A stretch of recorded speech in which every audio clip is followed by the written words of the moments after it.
Lorsque nous contemplons l'état des choses dans le monde d'aujourd'hui, nous sommes très profondément impressionnés et opprimés de constater l'aveuglement qui y règne.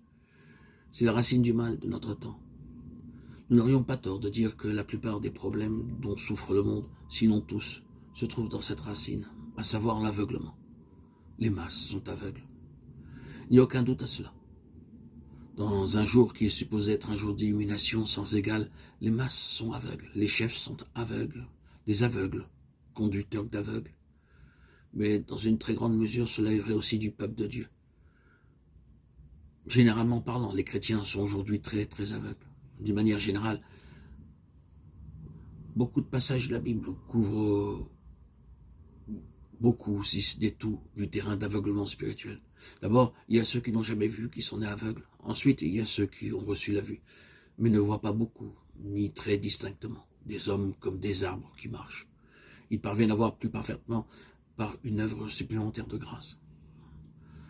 Nous avons après ceux qui ont une vue vraie et claire, mais pour lesquels une vaste sphère de la pensée et du dessein de Dieu attend encore une œuvre plus pleine du Saint-Esprit. Afin que le Dieu de notre Seigneur Jésus-Christ, le Père de gloire, vous donne l'esprit de sagesse et de révélation dans sa connaissance.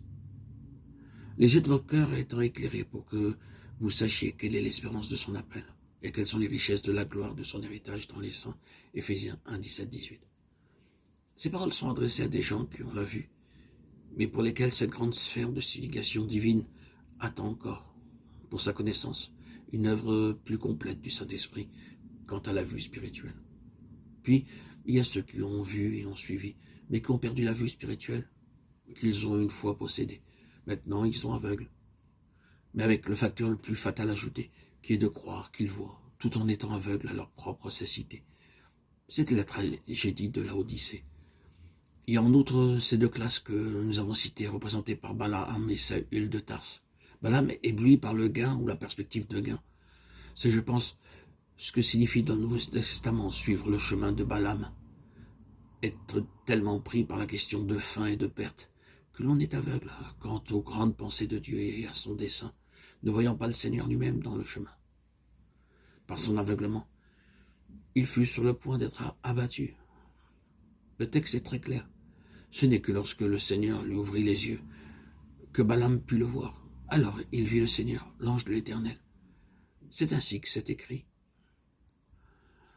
Je ne doute pas qu'il s'agit du Seigneur lui-même. Plus tard, Balaam fit cette déclaration, celui qui voit la vision du Tout-Puissant qui tombe et qui a les yeux ouverts. Tel est Balaam, un homme aveuglé par des considérations de caractère personnel, de nature personnelle, à savoir comment les choses l'affecteraient, et combien ces considérations sont aveuglantes quand il s'agit de questions spirituelles.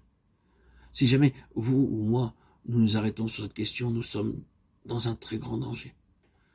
Si jamais nous nous laissons influencer par des questions telles que « comment cela m'affectera-t-il » ou « combien cela me coûtera-t-il » ou « que vais-je gagner ou perdre par ceci ?» C'est un moment où les ténèbres peuvent très bien prendre possession de notre cœur et nous entrons dans le chemin de Balaam.